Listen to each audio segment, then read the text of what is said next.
MMDA's offices closed, client stranded. Yeah, so it's on page 12 of the Ghanaian Times newspaper this morning. And 5 dead in renewed violence at Bengiri. You can find a story on page 3 of the Ghanaian Times. So when you purchase the Ghanaian Times, you can find other interesting stories as well. The Daily Graphic, government bans 9 land transit goods. Yeah. And 155 granted Ghanaian citizenship. You can find a story on page 30. And DDEP put pressure on banks' balance sheet. The governor of the Bank of Ghana saying that over the Dr. Johnson Isiama. And Ghana reaffirms commitment to conflict-free diamond trade. Yeah, so this and some other stories. When you purchase Daily Graphic, you find. The Daily Guide on the front page is saying, NSA scandal, AG hits Osei Asibe with 7 more charges. So previously it was 14 charges, and now they've added 7 charges, making 21 charges against him. So, and Gift Awari opposes witnesses list order. And pastor defiles 13-year-old church member. That's a devastating one over there. So you can find a story on page 3 of the Daily Guide newspaper. And 5 arrested over Liberian man lynching. The story is on page 6 of the Daily Guide newspaper this morning. The Chronicle is also saying BOG rolls out another robust strategy. Yeah, domestic securities and foreign reserves assets to be reinvested upon maturity. Dr. Isiama saying that over there. And 155 diaspora Africans granted Ghanaian citizenship was in the previous paper I read earlier. And Gift Awari files another application seeking to stay proceeding until further notice. So, yeah, so I think these are some other stories you find in the Chronicle newspaper this morning. The Daily Searchlight is also saying Ghana's Mpox outbreak infects more than 1,000 people. It's dead as Ghana intensifies national health. Yeah, so he was answering some questions on the floor of Parliament yesterday. That's the Minister of Health over there. And UN chief appalled by attack on Ghanaian peacekeepers. All right, and Glosac strike grapples public systems. You can find a story too on page 4 of the Daily Searchlight newspaper. All right, so when you purchase most of the various newspapers this morning, you find an interesting story making headlines this morning. Thelma is already seated with a gentleman this morning to delve deeply into the various stories making headlines this morning. Stick with us on the Headlines with Thelma. But your people still soft.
This is Breakfast Live on GTV. I am Thelma Taki. Welcome to the headline segment.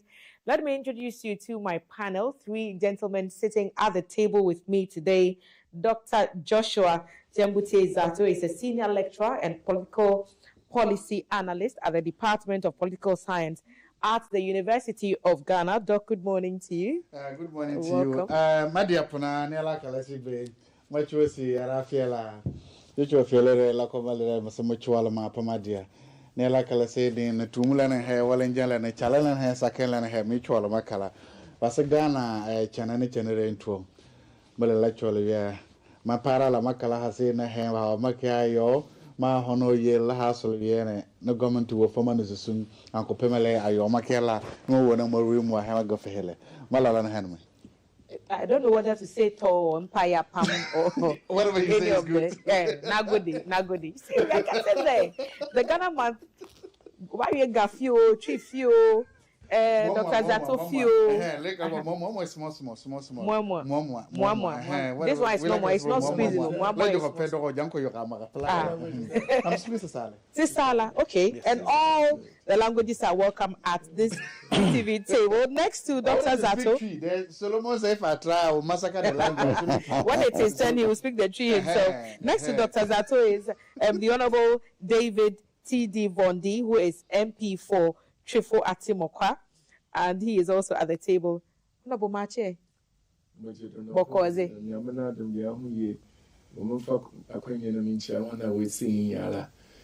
Trifo Atimokwa man ne kesenara na yetinya mechenwenya ende Ghana month into or Ghana na woda yuzi afia you me month you Ghana te nti yankasa ikakra ti mechenwenya madogbana mesiama ikala todom lenya sengbe madogbana mesiama egbenya Ghana nkake togbe ha mama ha pongo do fio pete pioko mi amele Trifo pras lenya nkosemla le Ghana gia pio nya pagbato ko madogbana mi mauna yirami okata nganya fe menye nyanko mi TV no bene wo she Ghana mam wo nganya fe nyuma ajo nya fe wodanya fe shi nyanwa wo government ma ejuni me wo nganya fe nyuma ajo nya fe madogbana mi okata mauna yirami gbogbo me akbe.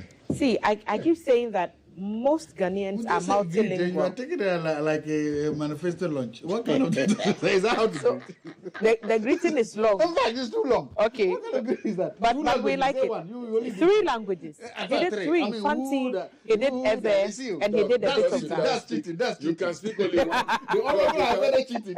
I can speak about we can all do. I can add some Wale or Dagare to what you can speak only one. I could add some Wale Dagare. So have big house to in Ghana too. Let's bring Solomon on board. Do one, don't go. Solomon Owusu is a communications director and spokesperson for UP, United Party.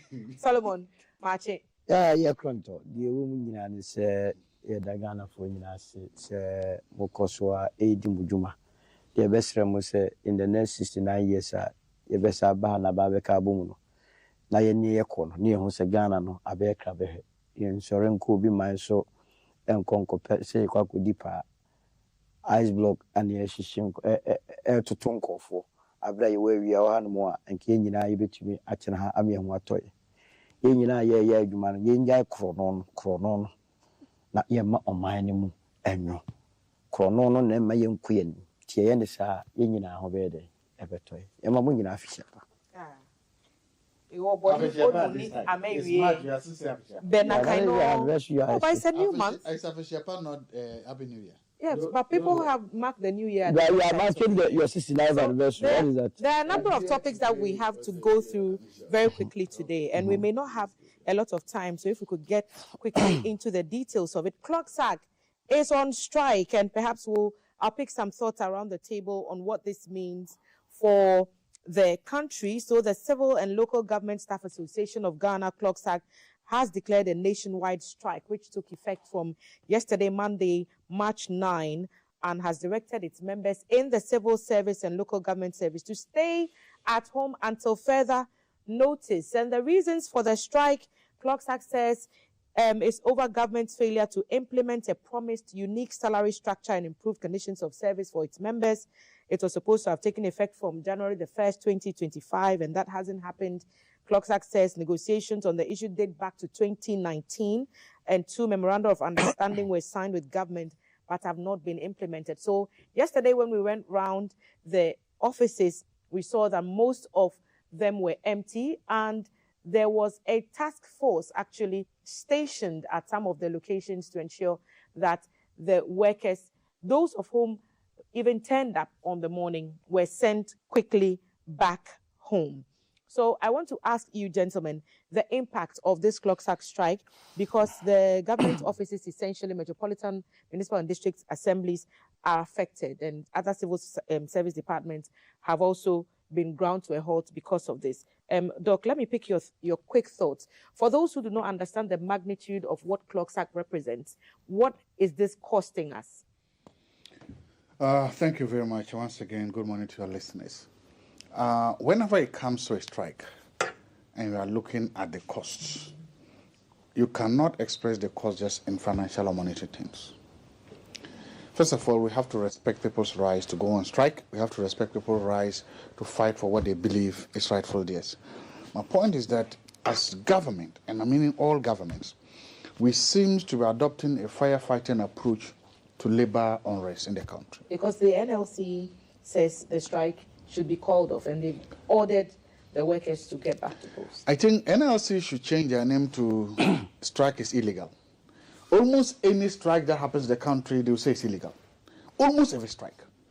But I've never seen them come and say, oh, this strike is legal. And they have never taken any labor union to court for an illegal strike. The question is, why do you keep sitting down and allowing an illegality to go on if it's actually an illegality? It's not. Because the NLC has, over the years, proven that it is not a neutral arbiter between labor and employers. It has taken the side of employers, all of it. And so because of that, labor doesn't seem to have any trust in what the NLC does or doesn't do. But even beyond saying a strike is illegal, what sanctions really has NLC imposed on striking workers, even after it's determined, the NLC determines or makes the case that the strike... That's when you don't understand what I'm saying. Because they have never come out to say that you engage in an illegality, and precisely because of an illegality, we are going to punish you. To do that, then the labor union will sue the NLC, and they will sue and they win, to show that the strike wasn't illegal. So to cover their own inefficiencies, NLC just let it go. That's the point I'm making. They have never been able to preempt a strike. They have never been able to assure labor that we are neutral, or we are fair, or we are on your side. They've always picked the side of government. So every labor union knows that we are not expecting fairness, we are not affecting fair treatment from NLC. So they know that. But the bigger point we have to ask is that, as a country, why do we keep going on these tangents? Why do we keep happening this? Why do we keep having this destruction of labor unions? Why is it that there's a constant destruction in our labor unions? And that is what we have to look at. We have to look at a short, medium, and long-term solutions to get these things done. Always, again and again, when governments have their backs to the wall, they look for short-termism. They look for immediate, short-term bandage solutions. But these conversations have happened according to Clock Act from 2019. Exactly, that's what I'm saying. From that time up to now, remember, I'm saying governments in Ghana. I'm not limiting it. I'm trying to say that governments always do that. So they keep pushing, they keep looking at it, and this very soon, maybe tomorrow, you're going to hear that has been resolved. That is because a bandage will be found to plug the hole and then push it further down. And that is why you're seeing that we have yet to come. Government could say, okay, look, let this be the last time. Let us sign a long-term deal. To do that, you have to now adopt a more comprehensive approach to what GLOSOC is asking for. You have to be able to, let's say, address it fully. But that will not happen. What comprehensive approach would that, bring on board? Because they say just honor the promise. It said 1st of January, and it's what, the 10th of March now? So honor the promise. Tomorrow there's a crunch. Government doesn't have the money. Government does not have the money to honor the promise. That's a fact. Government does not have the money to pay cocoa farmers. Government does not have the money to pay these arrears. Government does not. Look, I'm a member of UTAC. UTAC is writing letters to government every day about similar thing, promotion arrears and stuff. Government does not have the money. It's as simple as that. GLOSOC knows that. GLOSOC knows the government doesn't have that amount of money. The government is broke. They don't have the money. GLOSOC knows. So they are using the lack of money as a leverage in these negotiations. The amount of money GLOSOC needs, government does not have it. It's just as simple as that. So the question they are now trying to blackmail government and to force government, the government does not have the money to pay. It's a very simple thing. If the government had the money to pay, it won't get here. Okay, let me pick Solomon's thoughts on this, because Doc is saying government doesn't have the money. He's used the word blackmail, and sanctions are not being applied. NLC should be, it is illegal. What do you think? So first of all, I don't have any problem with any union fighting for their rights. If you are working and you feel that you are not being paid appropriately, you have every right under the law to express your frustrations to the system. So to that extent, I don't have any problem with that. But I disagree with my brother Jagunji Zato when he says that when he takes a swipe at the NLC, the NLC operates under a law. If you read Act 651, it's so clear. If you want to embark on the strike action, in the same way the law allows unions to go on strike, they are also mandated to follow due procedure. The law is very clear that before you embark on any lockdown or strike, you must give notice to your employer. Here you are talking about the government of the day. 7 clear days in writing. The question you ask yourself is whether or not CLOSAG has written officially to government of their intention to strike. The answer is an emphatic no. If they have done, then it means they have not even reached the 7-day mandatory period or notification to be able to embark on that. That you that is seeking equity, you want the right things to be done, you have already started flouting the laws. We cannot be living in a country with such impunity. You want to do something, we agree, but follow the law. NLC says, look, come back, let's sit and discuss the matter. You are saying you have to go on strike. I don't have a problem with that, because if you sign agreement in 2019 and you agreed with them, you must honor your part of the responsibility. So I don't have a problem with that. They signed it again in 2022. What was happening? You see what we do to ourselves when it gets into election year and the unions strike, then government hurriedly agrees to everything. Immediately after the elections, when they win, then they go and sleep. 2024, they did say because they needed their votes. Unfortunately, they leave the city. Remember the Ghana Registered Nurses and Midwives Association, their strike? When they agreed with the then government, the Dr. Bawumia Nana Akufo-Addo administration, that on certain conditions, then they themselves used one of their members to go to court to halt the very process or the very conditions that they had agreed, to the extent that the matter was in court for 8 months. Then when there was a change of government, the body that went to court quickly withdrew from the case so that then the new government has to pay. We cannot be doing this to ourselves. You see, I have said time without number that we are building a nation. It's a straight line equation. Y is equal to mx plus c. Once one part of the equation is flouted, the entire country goes where? So what does the NLC do in this case? They have to take them to court. There's a proven breach of faith. But the NLC itself has stated that it's an illegal strike they are embarking on, because they have not notified their employer. And they've said it before about other strikes. But so the question I asked Dr. Zamutie, what sanctions have been applied in the past to serve as a deterrent? I mean, by now the leadership of a program must be rounded up, because you are flouting the law. So for the benefit of your viewers, let me read what section 160 says about the Act 651, so that we all are on the same page. We must not be allowing people to hoodwink everybody into submission. We cannot do that. Section 160, strike and lockout. 1. A party to an industrial dispute who has given notice of intention to resort to a strike or lockout under Section 159 may do so only after the expiration of 7 days from the date of the notice, and not at any time before the expiration of that period. Simplicity. So they have flouted this, but now they should go get some arrest warrant. I'll round all of them up. I've read reports where CLOSAG has said that repeated reminders to the Ministry of Labour, Fair Wages and Salaries Commission have not received a satisfactory response. Let me tell you, they have to write to their employers. So it's not about remind, like send what a text is reminder? Write to them officially. It must be in writing that you are striking. Then when you write to them, they have 7 days. After the expiration of 7 days, then if there is no proper response to your grievance, you have every right to strike, which I would agree, and not to be doing anything. And by the way, this CLOSAG leadership itself, they are now thinking about the welfare of their members, which is a good thing. But how well have they themselves managed themselves? I have a couple of cases that internally people have been accusing this leadership. Money is meant for auditorium. They cannot account for it. A lot of despicable acts that these leadership have done, if they were managing these resources very well, I tell you, it would even go a long way. And some would say that if the monitoring, if the oversight agencies were also performing their jobs, Yes.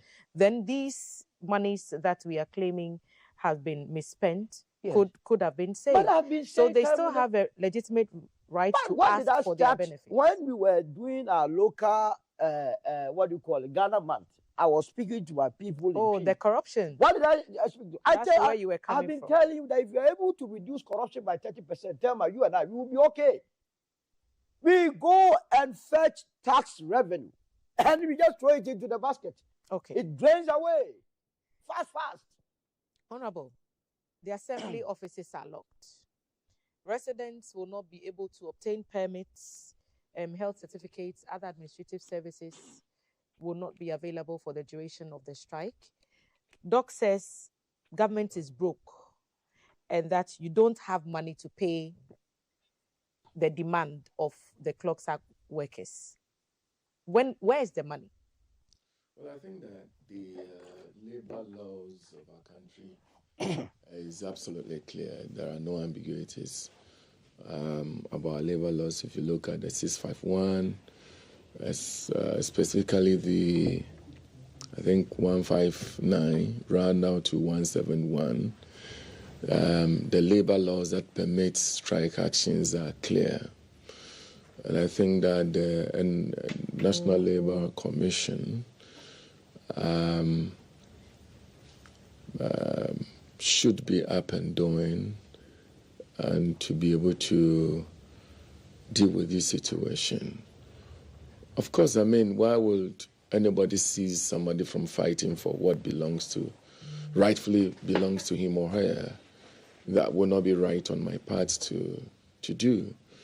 I only would want to appeal to the Clocksack, to consider their decision and return to work. Government is doing everything it takes to make sure that negotiations that are agreed to will be upheld to. We've been in government barely 1 year.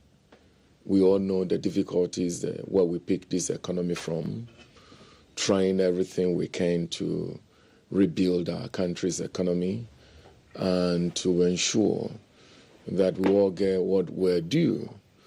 I am sitting here, I cannot say that my salary is enough. You cannot say so. But we're hoping and trying our best for a better conditions of service tomorrow. And so, in as much as they have the rights to go on strike, I think that they must also listen to reasoning. They're saying that just pay the monies and they'll go back. Yes, Where's the money? Just pay the money. It does not just run like that. I mean, you have a lot of money, and each money should have what it meant for. If you do not run your books well, you send this country into a ditch we were coming from. So government is not broke. So I don't think that anybody can say government is broke to the extent that workers are not being paid. What we are talking about are additional, services and, benefits that these workers are looking for. I don't think any of them go to bank and do not get their salaries. And so I think that negotiations are ongoing. Things will be done well. They will get what they are due. They should go back to work.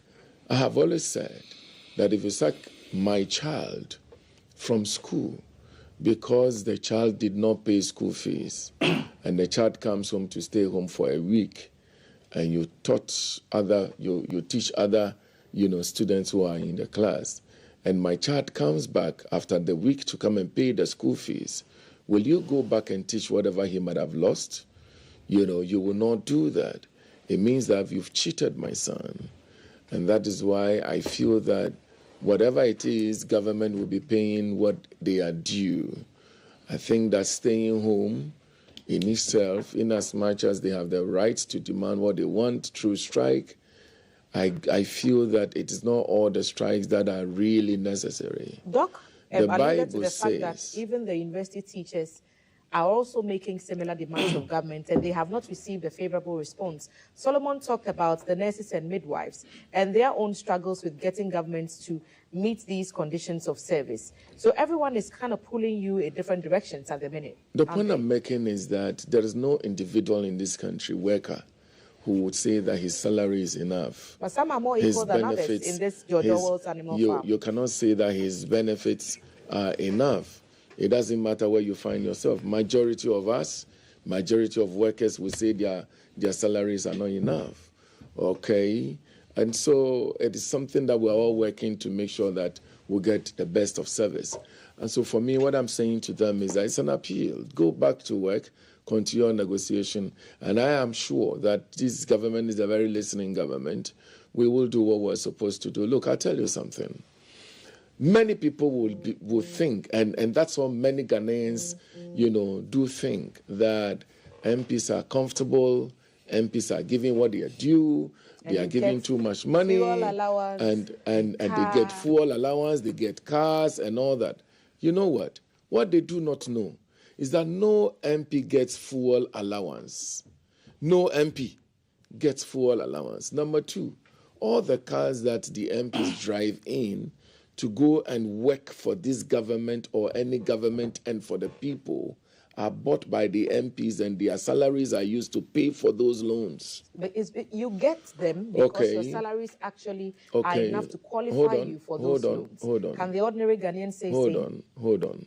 So what we are saying is that the work we do, if you look at my constituency, for example, I'm coming from Chifuetimokwa, and I heard somebody saying that MPs should ride on bicycles. I wonder how you ride on bicycle from Accra to Chifuetimokwa to go through all the Bonsahon and come to Sansuan Agave and all that. We saw traffic on the Kaswa Road. Was it yesterday? It was in our news. And oh my God. And the point is, so we don't get cars from government. We pay for the cars. We buy the cars ourselves. Okay? Nobody's condition is enough for him or her. But some I feel, yes, I agree with you. Depending on responsibilities that you carry on your shoulder, I agree with them that their condition of service can be improved and must be improved. But you see, sitting at home cannot be a solution to improving a condition of service. My appeal to them is that go back to work. Let's continue the negotiation. What I trust and believe is that we all know the character of His Excellency John Dramani Mahama. He's a very diligent person. He's a very nice person who wants Ghanaians to have what they are due, and he will provide. Okay. For me, I think that all these conversations, borders at one thing. Workers want better salaries, better services, and so forth and so on. Go back to work. Let's have the negotiation going on. And I am sure that in no time, all these things will be met and we'll all be comfortable. Okay. Sitting at home, you are depriving people who really have nothing to do with your condition of service. Those who want permits, those who come to the offices to get, their work done and benefits and all that. I mean, they have nothing to do with deciding what kind of things you get. You're only punishing the ordinary Ghanaians, who are so vulnerable today. And I think that, yes. So the guys say that, so whilst you are burying the hunchback, another hunchback is watching.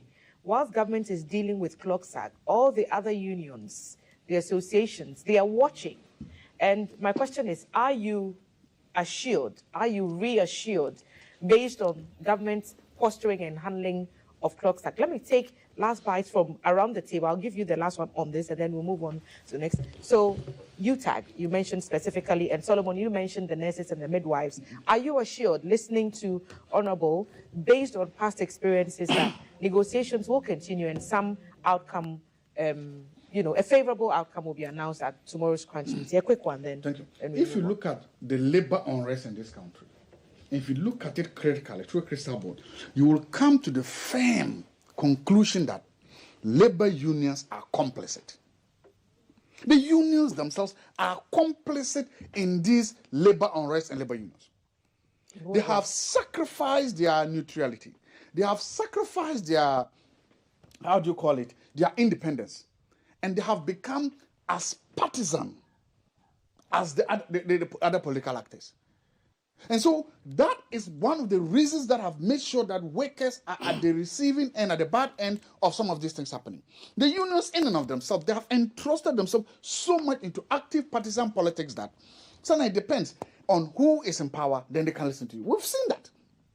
And for me, that's the point I'm going to say, look, when you do these things and you come to power, people what? Governments look, governments see that. So one way is by which the unions, if they really want to put the interests of their members at heart, is to try to, with immediate effect, withdraw themselves completely from the active partisan space they have created. Look, it was a former union leader who says that never trust labor unions for their negotiating. That there's a reason why labor union leaders are getting richer at the expense of what union members is because when they go to negotiate, they negotiate only for their interests and not for the interests of what? Members. And I'm paraphrasing Professor Ransford Jampo, where he made that argument.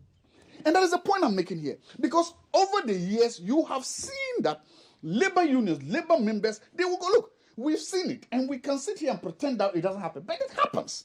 So they would throw workers under the bus for their political expediency. They will bury you. So look, it's time that unions also get up and begin to tell their leaders, look, it's okay. Don't do that. Because look, let me tell you some of the naked TV that happens. In 2024, you look at the rate that unions accepted. 2025, 2026. And then you begin to ask yourself what goes into some of these negotiations. The point I'm making is that workers themselves must begin to rise up against their unions. Workers themselves must begin to ask for accountability from their leaders. Some of the leaders have been there forever. They are like Methuselahs. They are building castles, they are building empires on the back of the ordinary workers. Okay, I think the point is... And so if they do not, if the workers themselves sit back and refuse to rise up to these things, they will always be used as a football in this daily dancing between union leaders and government. And when they do that, the workers will suffer. Solomon, let's hear you. So he's not far from right. Just say I'm right. You don't. Why do you support it? I'm right. Don't say I'm not. He's not far from right. Okay.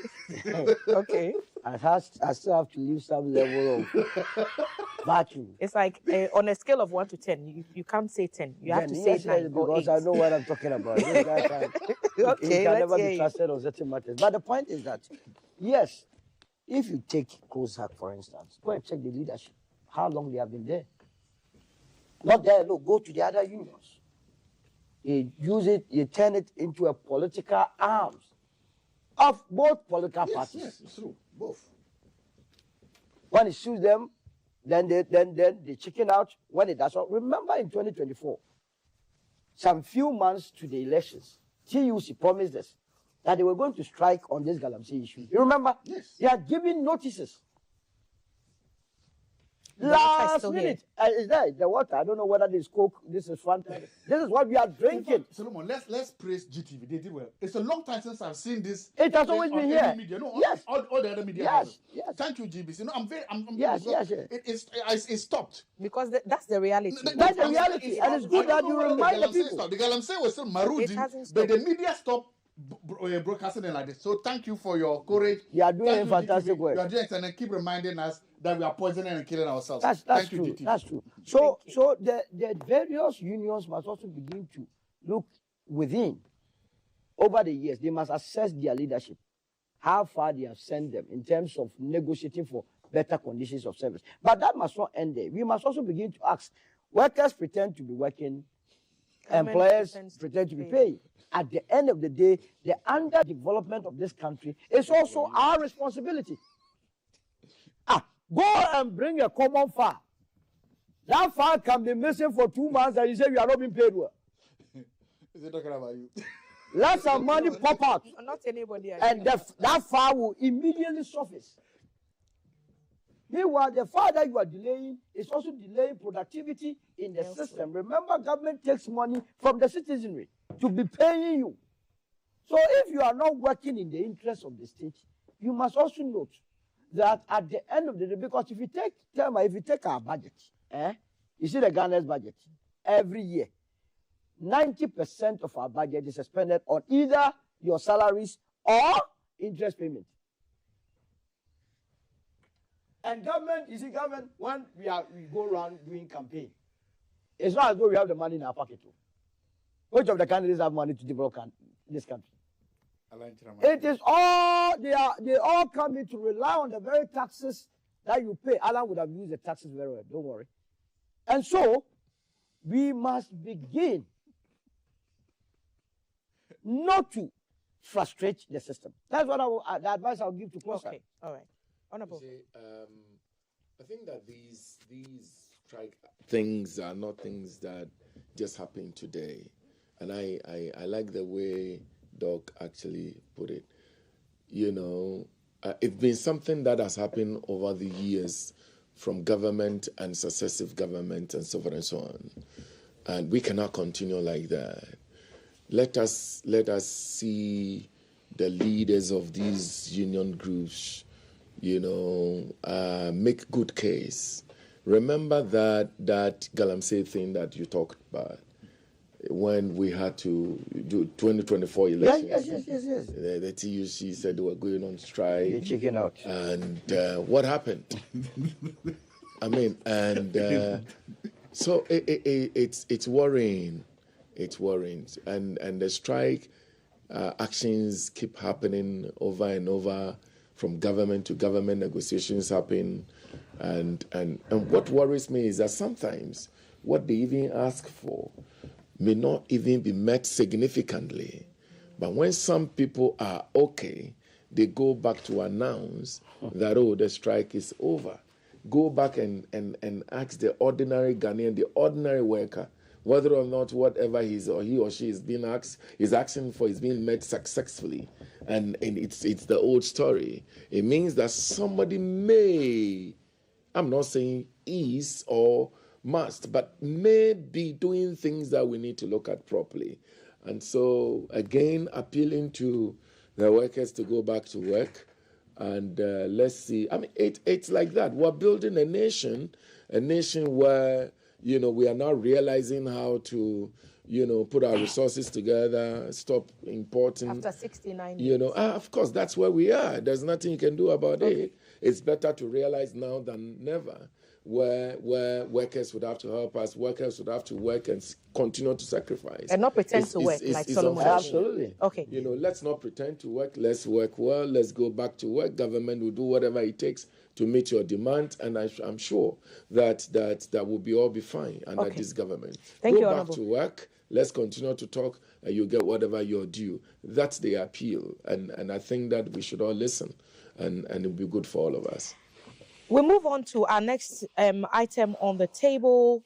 On the same day that Ghanaians the world over marked the 69th anniversary celebration of our dear motherland, and the world hailed the progress that Ghana has made.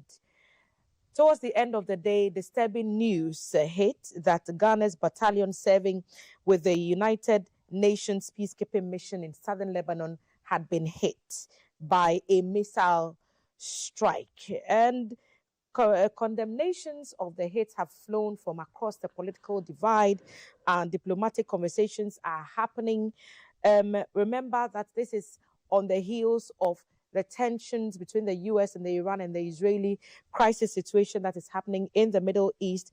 We were told that 3 Ghanaian peacekeepers were injured in the attack. 2 were reported to be critically injured. Some suffered severe wounds, and they had to be evacuated to parts of Europe for medical attention.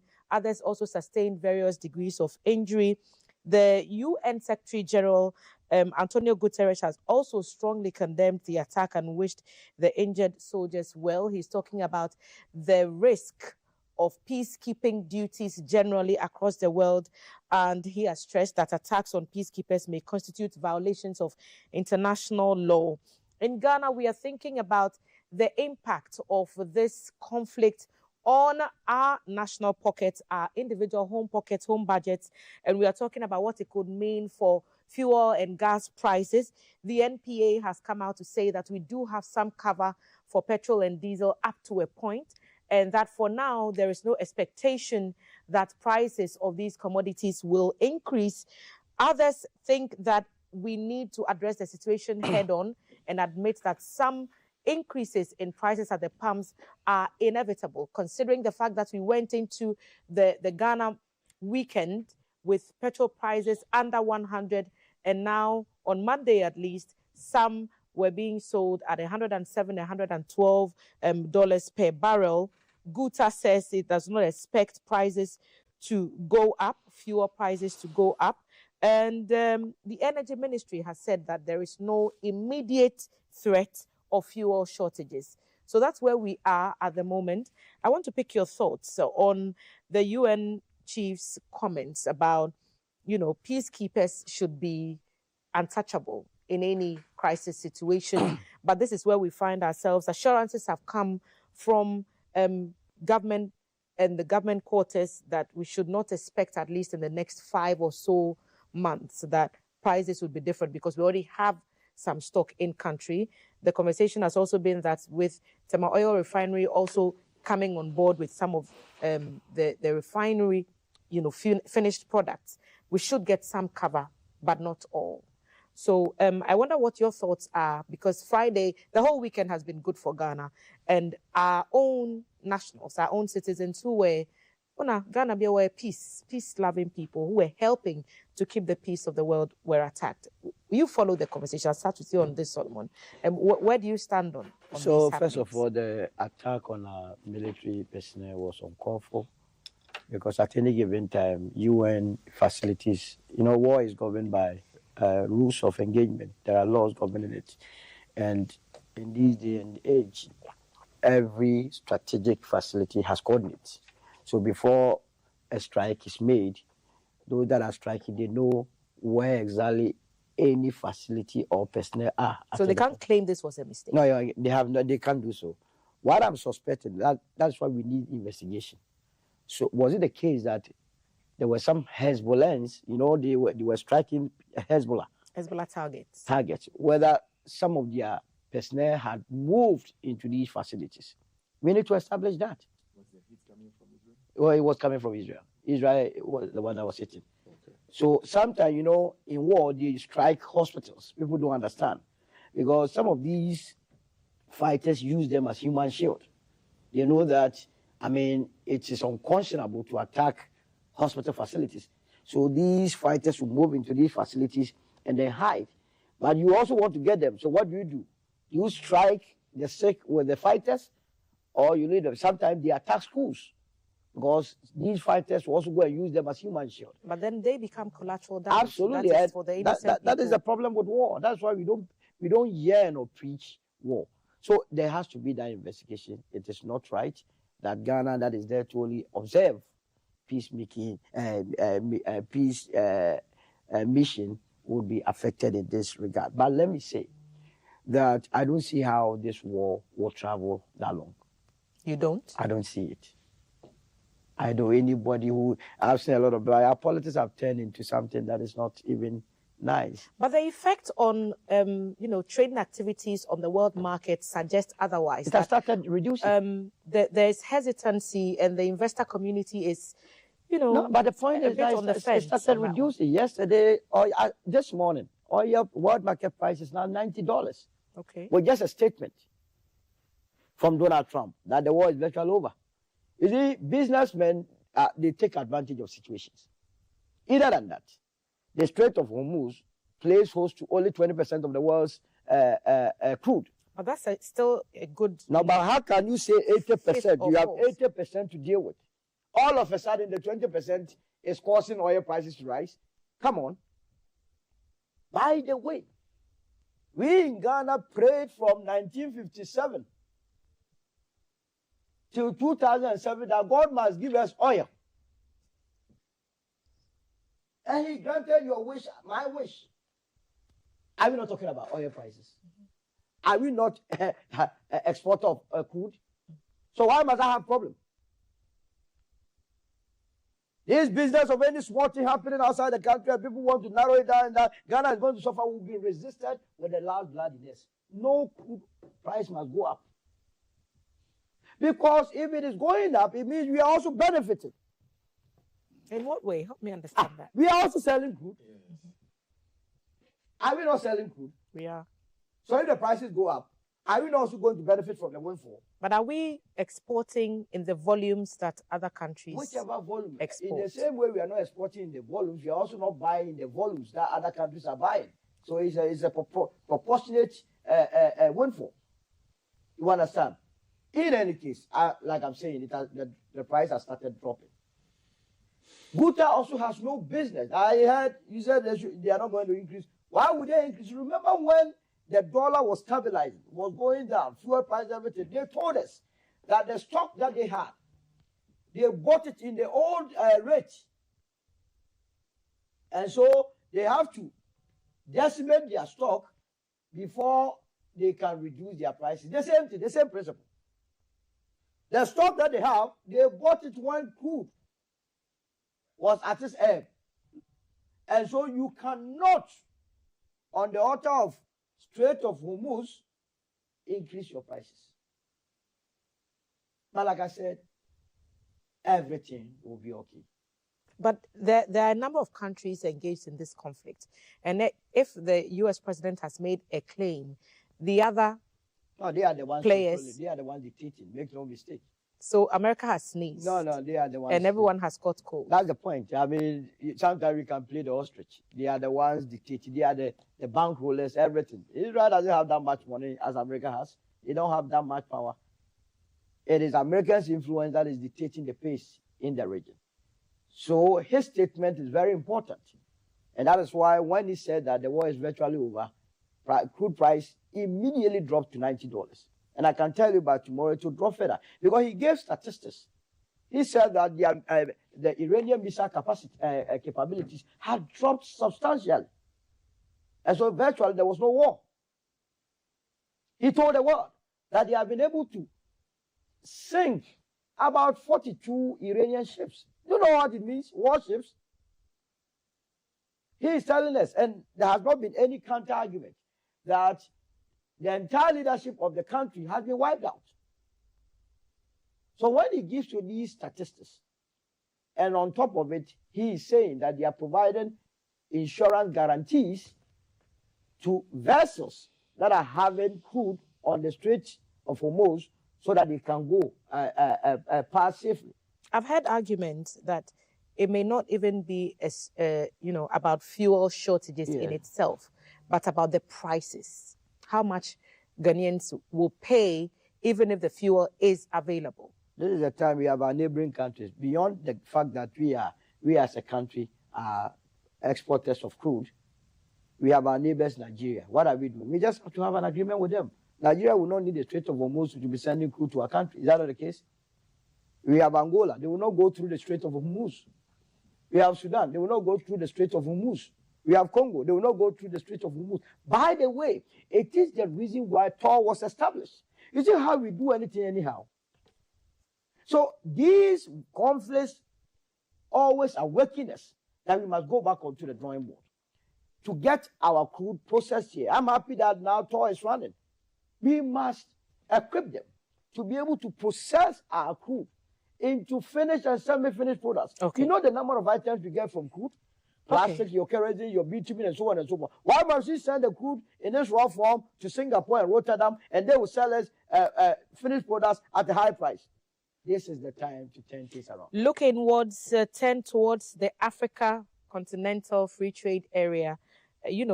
Reinforce the bonds of African trade that we've been talking about for a long time. Is another key argument on the table. They say if we can't go through the Straits of Hormuz, we don't need to go on the ocean to get to Nigeria, like you're saying, to get to other African countries necessarily when we are not at war with each other.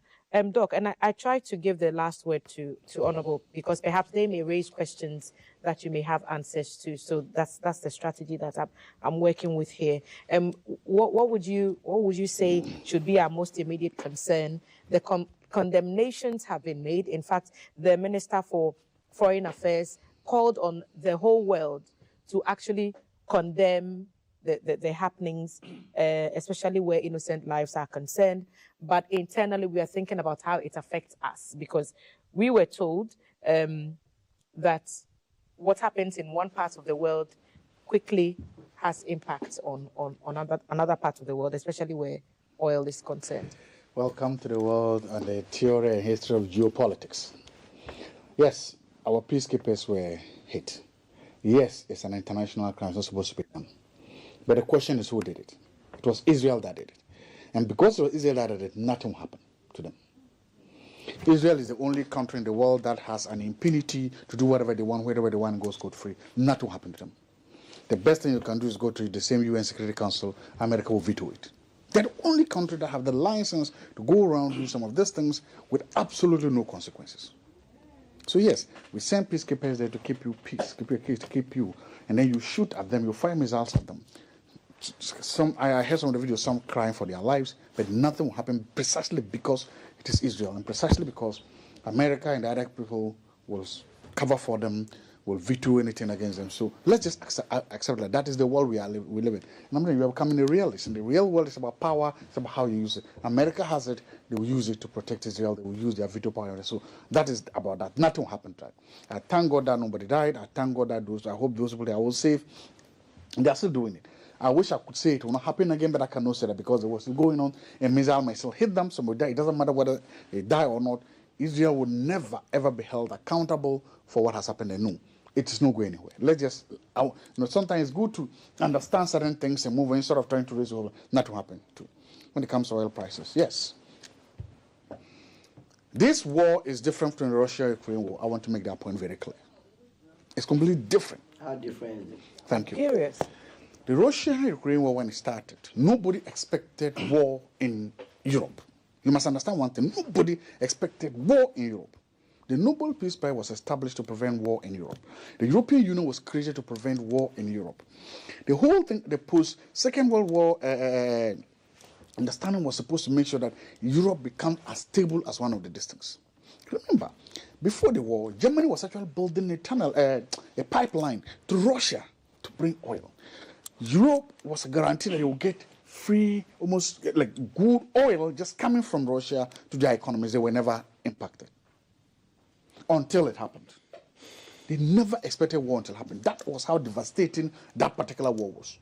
All of a sudden, all the oil that is coming to Europe ceased, because most of them just picked it from Russia. It ceased. Then something happened. Europe now was panicking, looking for new oil routes, looking for new places. Now going to places. I remember in the middle of the war, the German president was basically touring the whole of Africa, looking for new sources. It destroyed inevitable. The day that Trump took out the Venezuelan president, people said Iran was next. It was there. So it's coming from a region where, as we said, it's unstable. And so, nobody's surprised. Two, it's also because Iran is doing us a big favor. Iran is doing Yes. Iran decided that if it takes on U.S. and America at the same time, this war will be different. So what they decided was to attack U.S. interests in the whole region. They decided to spread the pain. Remember, Iran doesn't have diplomatic relationship with Iran, no. With Israel, no. It doesn't have diplomatic relationship with U.S., no. But these countries have. So these countries that are now feeling the pinch, Kuwait, Saudi Arabia, Bahrain, UAE, Qatar, they can now use their back channels, diplomatic channels, to put pressure on Trump to stop the war. By attacking them.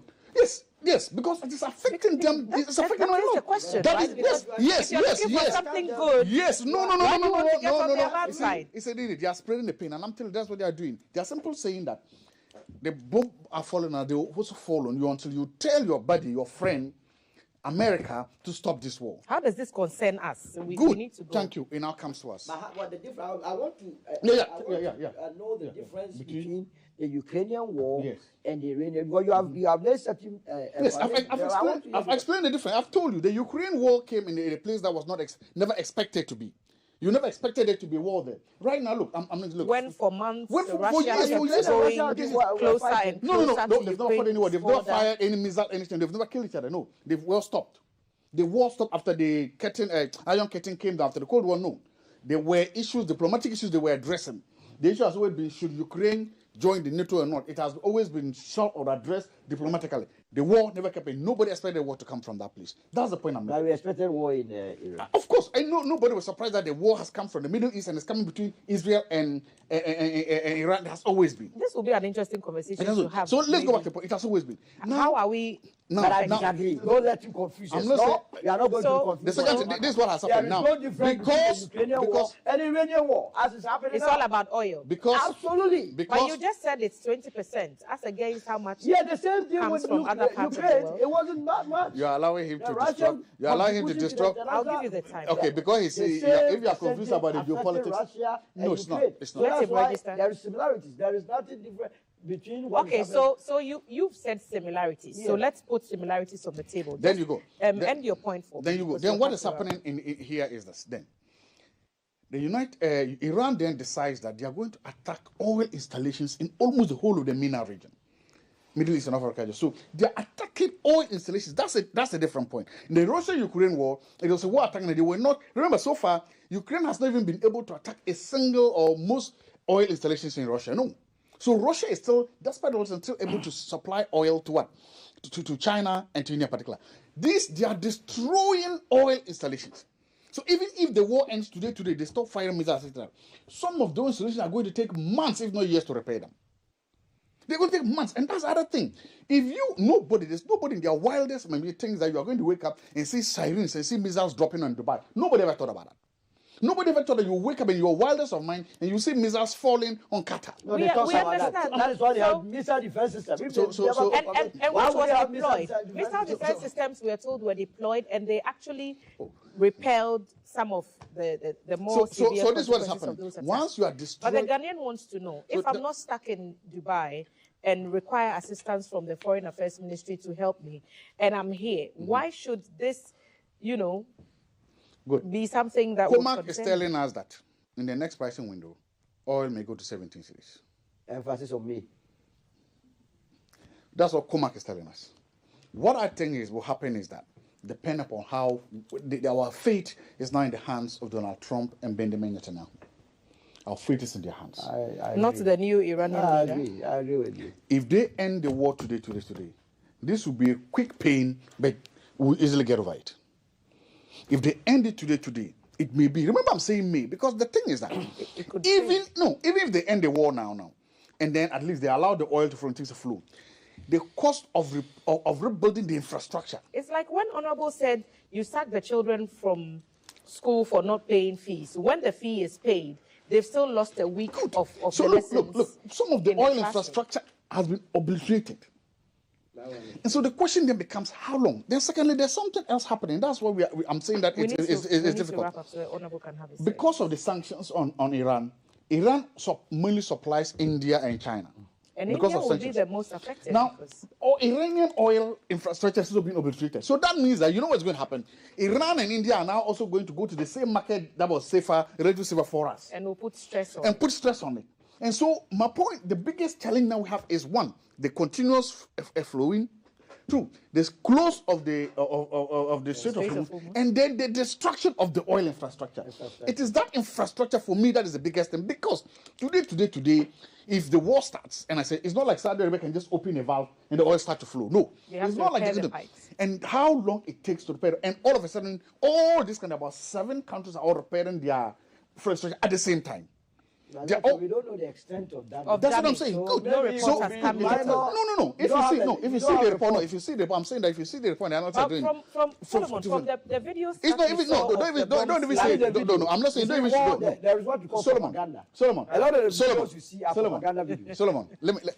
You see today I've been nice. You see what he's doing. I've today. been He won't so let me nice. No, talk. everybody has been nice. Good. Now the point is that. That's So how we me, want for it to me, be. I so want to give the if last you're and of course, so if you're a 1 minute. Ghanaian consumer, don't panic. What we have to start doing is to begin to look forward. Absolutely. The question is, BOST is not toys. BOST was established specifically for times Bulk like oil this. storage. Yes, to store. It was established for times like this. Over the years, governments, with abuse and misuse BOST, we've never allowed it to actually maintain its what core duty of being a strategic of it. Right now, G7 countries were meeting yesterday and today. Part of what they may do is what release strategic oil. Yeah. The US strategic is not saying they will release strategic oil. No, you also understand there's a business model here. One, oil prices are up, oil companies are making a lot of money. Donald Trump, most of his friends are this. So you may be having pain. The oil companies are smiling to the bank. Let BOST go back to its core mandate of storing enough oil, and let us go back to that. And for me, two are different. The pain may come, but it may just be a quick jot like an injection. They just to you and time. It may, after some times, it may succeed, but our faith, let nobody kiss you. There's one quick thing about that. Okay. Let me just add before you come. We are rapid. No, you don't. No, let me because you've taken quite a bit of time. Okay, go. So let me give the last word to Honorable. The impression that has been created is that the consumer should not panic. Shortages are not imminent. Price hikes, though, are a conversation for another day. Solomon alludes to the fact that with what President Trump of the U.S. said yesterday, this whole thing could be well and truly over. But there's a lot of maze, as Doc has pointed out. So where should the Ghanaian consumer pin their hopes right now? Well, first of all, let me join the well-meaning Ghanaians and the entire world who condemned the act on our troops, to say that it was uncalled for. I mean, there was no reason why our peacekeeping, men and women in uniform should be attacked by Israel. There should be no reason why that should happen. And I think that we should all condemn it, just as the whole world is condemning it. It's not fair. And we're not part of the war. And we don't want to go to war with any country. And so that attack was just, uncalled for. Again, like Solo said, I think and hope and pray that the situation is not about the fact that we've allowed some unwanted people to enter our territory based on which Israel was looking for them, and we happen to be the casualties. I just pray that isn't the situation. I mean, otherwise Israel will go all out to get whomever they are looking for, just as US will do so. If you know that you don't harbor people who are, again, I do not have any information to that effect, but I'm saying that should be the possible reason, if that it is. Again, would you want to say Israel have the right to strike anybody? No. But I'm saying that is war. So you don't place yourself in a situation where you become a target. I mean, I don't have any information on the evidence to suggest that. I'm only saying people have the right to seek refuge from the UN. That's what their peacekeepers. Hold on, I'm saying so if somebody runs to the I'm saying that looking at the volatility of the situation, as an ordinary Ghanaian, peacekeepers, let us hold the gains where we are supposed to hold it. That's what I'm trying to say. So going forward, let's be careful. You see, the oil situations, America, Donald Trump is a businessman. Donald Trump is not a true trained politician who rises through the rank to become a president, like you talk about Bill Clinton's, you talk about Obama and all that. This is a businessman who is interested in making billions of dollars, and one way or the other become a president of the biggest and the most important economy in the world. And I remember what Hillary Clinton said, that it was dangerous handing over the most sophisticated military to the hands of Donald Trump. And this world may not be very safe. I remember that, and I keep reflecting on that. What government assurance? I think that, hold on. I think that when you look at how Venezuela's president was picked, and all because of the oil, when you look at what is happening in the Middle East and all that, nobody should tell you that we may not have any negative effect, or it may not have any negative effect on our Ghanaian economy. It will. But you see, when you build an economy that is resilient, that is strong, that is well managed, with that belief and the attitude that we do not know tomorrow, and therefore we should prepare today for tomorrow, it doesn't matter the storm, we'll be able to stand the storm. I tell you why. The international pricing of fuel alone do not constitute the price of fuel at the pump. It got to do with the strength of your currency. It got to do with the taxes that you put on it, and so forth and so on. So the international pricing of fuel alone is not what constitutes entirely. If you have a cedi that today is between 10 cedis and 11 cedis, it tells you that fuel price wouldn't go that much up, even if we have to increase, compared to when the cedi is hovering around 17 cedis. So proper management of our economy would help us in this situation. Today, Tor is back. Tor is actually refining our oil. And so if you have, oil yourself, why would you sit down for somebody's oil to be the reason your fuel should go up too much? Okay. Our bust is working today. Things are getting well there. So for me, I want to tell the Ghanaian people that the management of this economy, it is not the type of management that should send the Ghanaian economy into a ditch, a junk state, just because there is. I am saying the Israel-Iran war. I am just saying, like we've heard in the past, because of Russia.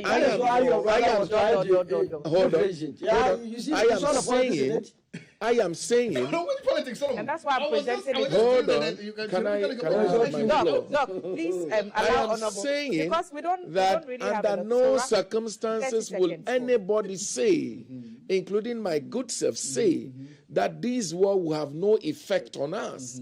It will have effect on us.